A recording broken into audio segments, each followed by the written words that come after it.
Hello students, welcome to our online portal. Students, some basic concepts of chemistry में ये हमारा second lecture है। इस लेक्चर में हम मास के बारे में डिस्कस करेंगे। मास को डिस्कस करने से पहले मैं आपको याद करवाता हूँ, अपने लास्ट लेक्चर में मैंने आपको ये स्लाइड बताई थी। उसके अंदर मैंने आपको बोला था कि इन मासेस को आप याद कीजिएगा क्योंकि हमारे नेक्स्ट लेक्चर में ये हमें बहुत हेल्पफुल रहेगी। मैं एक बार फिर भी आपको रिमाइंड करवा देता हूँ। ये कुछ हमने यहाँ पे एलिमेंट्स लिए, इनके सिंबल यहाँ पे है। हाइड्रोजन, मास इज 1 ग्राम। मास को आप किसी भी फॉर्म में रिप्रेजेंट कर सकते हो, ग्राम में भी कर सकते हो और एटॉमिक मास यूनिट या यूनिट में भी कर सकते हो। यू यहाँ पे क्या है बच्चे, यू इज यूनिट। आप इसकी जगह पे एएमयू भी लिख सकते हो। एएमयू क्या होता है हमारे पास, एटॉमिक मास यूनिट। इसमें भी रिप्रेजेंट कर सकते हैं। आप चेक कर सकते हो दोनों में क्या रहता है, मैग्नीट्यूड सेम रहता है, सिर्फ यूनिट्स का फर्क है। तो आंसर किस में दें, ग्राम में दें क्या यू में दें, ये कैसे पता लगेगा, ये हमारे क्वेश्चन से पता लगेगा। अगर क्वेश्चन में सिंपल एटॉमिक मास पूछ रहे हैं तो आप यू में दे सकते हो। अगर ग्राम एटॉमिक मास पूछते हैं या ग्राम मोलिकुलर मास पूछते हैं तो आप ग्राम के अंदर वर्ड यूज कर सकते हो। ठीक है, एक बार मैं फिर भी आपको रिमाइंड करा देता हूँ। कार्बन, इसका मास हमारे पास कितना होता है, 12 gram. Nitrogen 14, oxygen 16, sodium 23, aluminium 27, sulphur 32, chlorine 35.5 and calcium 40। ये हमारे पास मास होता है जिसको हम आज अपने लेक्चर में यूज करेंगे। देखिए आपको क्वेश्चन यहाँ मेंशन है, calculate the molecular mass of the following molecules. ये हमें मॉलिक्यूल्स दिए, हम इनको एटम्स की फॉर्म में रिप्रेजेंट करेंगे पहले, फिर मास निकालेंगे। लाइक H2 था आपके पास एक मॉलिक्यूल, इसके अंदर जितने एटम्स प्रेजेंट है उनको अलग अलग लिख लेता हूँ। हाइड्रोजन है और ऑक्सीजन है। हाइड्रोजन कितने हैं, 2 हैं। ऑक्सीजन कितने हैं, 1 है। तो जितने नंबर ऑफ एटम्स है पहले वो लिख लो, फिर उसका मास लिख लेंगे। हाइड्रोजन का मास हमने अभी देखा लास्ट स्लाइड के अंदर 1 होता है।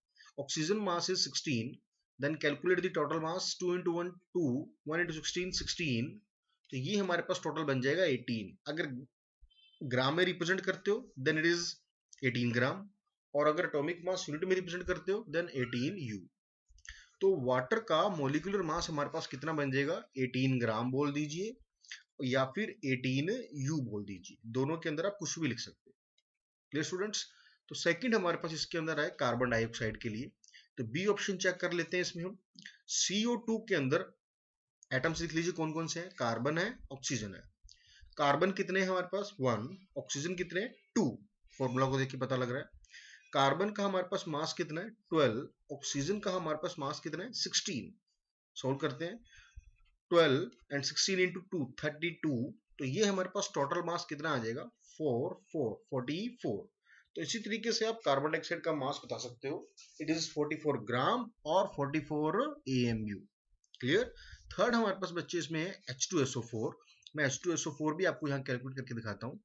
देखिए H2SO4, वैसे तो आप खुद भी ट्राई कर सकते हो। अब इसको पहले एटम्स लिख लेते हैं कौन कौन से अवेलेबल है हमारे पास, हाइड्रोजन, सल्फर एंड ऑक्सीजन। ये हमारे पास इसमें अवेलेबल है। अब देखिए कितने कितने अवेलेबल है ये भी चेक कर लीजिए आप इसमें। हाइड्रोजन हमारे पास एटम 2 है, सल्फर का हमारे पास एक ही एटम है, और ऑक्सीजन के हमारे पास 4 एटम्स है। ठीक है, ये फॉर्मूला से पता लग रहा है आपको देख के। मास लिख लेते हैं, हाइड्रोजन का मास 1, सल्फर का मास होता है स्टूडेंट्स 32, और ऑक्सीजन का आपको मालूम है 16। सोल्व करते हैं, ये हमारे पास 2 बन रहा है, sulphur is 32 and oxygen is 64। 16 into 4 64। आप इसको सोल्व कर लीजिए, ये आपके पास बन जाएगा 8 और 9 98 आपका मास बन जाएगा H2SO4। क्लियर, बड़ा ही सिंपल वे है। इसके अंदर अगर आपको ये मासेस याद हो गए हैं तो आप बहुत आसानी से मॉलिक्यूल का मास कैलकुलेट कर सकते हो। ठीक है स्टूडेंट्स, तो आइए मूव करते हैं अपने अगले टॉपिक की तरफ। ये भी मास से रिलेटेड है। देखो इसके अंदर सबसे पहले हमें फॉर्मूला की बात कर रहा है, that is empirical formula and molecular formula. Empirical formula क्या होता है सुनिएगा, it is the chemical formula which represents simple whole number ratio. क्या रिप्रेजेंट करता है, सिंपल होल नंबर रेशियो, बस इसी को ध्यान में रखना है। It represents the simple whole number ratio of atoms of various elements present in a molecule. कहता है किसी एक मॉलिक्यूल में जितने अलग अलग एटम प्रेजेंट हैं उन सभी की अगर सिंपल होल नंबर रेशियो ले लें हम एटम्स की, तो उसे हम एम्पेरिकल फॉर्मूला बोल देते हैं। ठीक है, simple whole number ratio of the various atoms of element present in a molecule. मैं आपको एग्जांपल से बताता हूं। ये हमारे पास मॉलिक्यूलर फॉर्मूला है किसका, ग्लूकोज का, आपको गिवन है C6H12O6। तो देखिए इसको मैं अगर एम्पेरिकल फॉर्मूला लिखना चाहता हूं कैसे लिखेंगे, देखो कार्बन के हमारे पास कितने एटम है 6 फॉर्मूला के अकॉर्डिंग, हाइड्रोजन के 12 और ऑक्सीजन के हमारे पास कितने एटम है 6।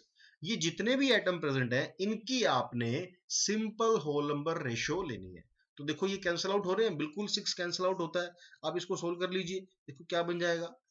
6 पे अगर आप कैंसिल करते हो 1 2 1, तो ये हमारे पास क्या बन जाएगा C1H2 और O1। तो ग्लूकोज के लिए बच्चे हमारे पास ये एम्पेरिकल फॉर्मूला आ जाएगा C1H2O1। अब समझ आया एग्जांपल से आपको कि जो भी हमारे पास फॉर्मूला होता है एक्चुअल फॉर्मूला, उसके अंदर जो एटम्स प्रेजेंट है उनकी आपने सिंपल होल नंबर रेशियो लेनी है। सिंपल होल नंबर रेशियो का मतलब है उसको आप सिंपलेस्ट फॉर्म में ले आओ, जितना भी कैंसिल आउट हो सकते हैं वो कैंसिल आउट कर, ठीक है। ऐसे ही देखो मैंने आपको यहाँ पे एक और एग्जांपल दी है बेंजीन की। बेंजीन में दो एटम है हमारे पास, कार्बन और हाइड्रोजन। कार्बन 6 है और हाइड्रोजन भी इसमें 6 है। तो जब हम इसे कैंसिल आउट करेंगे तो ये आ जाएगा आपके पास 1। तो हमारे पास इसका एम्पेरिकल फॉर्मूला क्या बन जाएगा बेंजीन का C1H1। तो ये हमारे पास एम्पेरिकल फॉर्मूला बन जाएगा बच्चे बेंजीन के लिए। क्लियर? आई होप ये दोनों एग्जांपल आपको क्लियर हो गई होगी इसमें। अब देखो मैंने इसमें मॉलिक्यूलर फॉर्मूला बताया। मॉलिक्यूलर फॉर्मूला क्या होता है, जो एक्चुअल में एटम प्रेजेंट है, इसमें सिंपल से कोई मतलब नहीं। It is the chemical formula which represents actual number of atoms of various element present in a molecule. समझ गया ना? देखो डिफरेंस क्या दोनों में।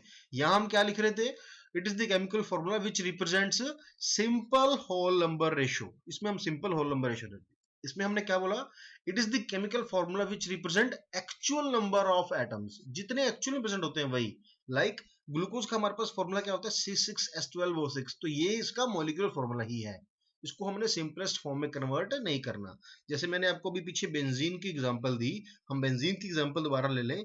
फॉर्मूला हमने क्या लिखा था C6H6, then it means it is the molecular formula of benzene. इसको हमने सिंपलेस्ट फॉर्म में कन्वर्ट नहीं करना। ठीक है स्टूडेंट्स, हम दोनों फॉर्मूला पढ़ चुके हैं, एम्पेरिकल फॉर्मूला और मॉलिक्यूलर फॉर्मूला। देखो इसका रिलेशन भी बताया मैंने कि मॉलिक्यूलर फॉर्मूला कैसे आप कैलकुलेट कर सकते हो, कैसे रिलेट कर सकते हो। मॉलिक्यूलर फॉर्मूला एम्पेरिकल फॉर्मूला के इक्वल होगा कब, जब इसको n फैक्टर से हम मल्टीप्लाई कर देंगे, मल्टीप्लाई बाय n फैक्टर। अब ये n फैक्टर क्या है, ये कैलकुलेट कैसे करते हैं उसका मेथड मैंने आपको ये बताया हुआ है यहाँ पे। n can be calculated as molecular mass divided by empirical formula मास।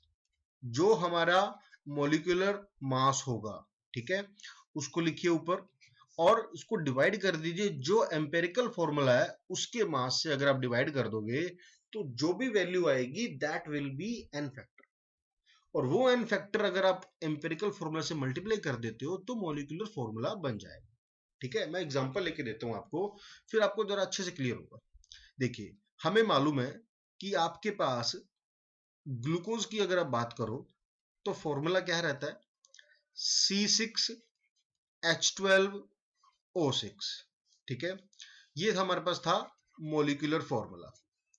अगर इसमें हम एम्पेरिकल फॉर्मूला की बात करें तो C1H2O1, ये हमारे पास है एम्पेरिकल फॉर्मूला। क्लियर है?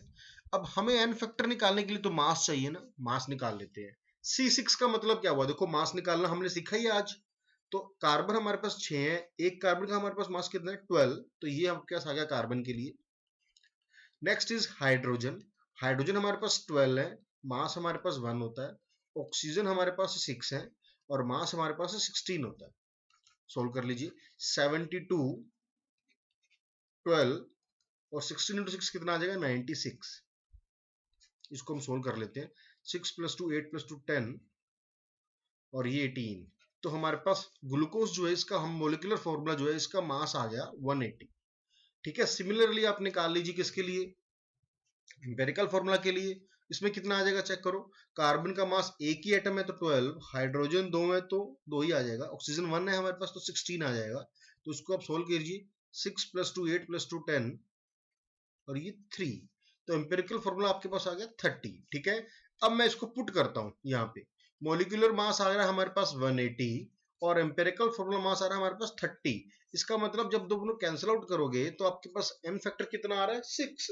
तो ये अब n फैक्टर आपने यहां से कैलकुलेट कर लिया, इससे आप मॉलिक्यूलर फॉर्मूला और एम्पेरिकल फॉर्मूला दोनों बता सकते हैं। ठीक है, हमें देखो ये मैंने आपको इसलिए बताया, कई बार क्वेश्चन में ना आपको फॉर्मूला देने की बजाय सीधा मास गिवन होगा कि molecular mass is this, empirical formula mass is this, calculate the n factor, तो आप उससे डायरेक्टली निकाल सकते हो। ठीक है स्टूडेंट्स, आई होप ये क्लियर हो गया होगा। इसी के साथ एक और रिलेशन है हमारे पास, अगर मॉलिक्यूलर मास नहीं देता क्वेश्चन में डायरेक्टली तो वेपर डेंसिटी दे देता है हमें कई बार, और अगर वेपर डेंसिटी आ जाए तो उसको अगर 2 से मल्टीप्लाई कर दे तो मॉलिक्यूलर मास ही बन जाएगा। तो ये भी फॉर्मूला आपने ध्यान रखना है, ये भी ट्रिक है, मल्टीपल क्वेश्चंस आप जब करोगे तो उसमें ये बहुत हेल्पफुल रहेगी कि molecular mass is 2 into vapour density. ठीक है स्टूडेंट्स, देखो मैंने एक क्वेश्चन भी लिया है इससे रिलेटेड, हम ये क्वेश्चन करेंगे तो आपको अच्छे से समझ आ जाएगा। देखो, if the molecular formula of glucose is this, हम मैंने अभी बताया आपको ग्लूकोज के लिए C6H12O6, सेम एग्जांपल मैंने अभी आपको दी है, हमने मास कैलकुलेट किया, इसका 180 होता है।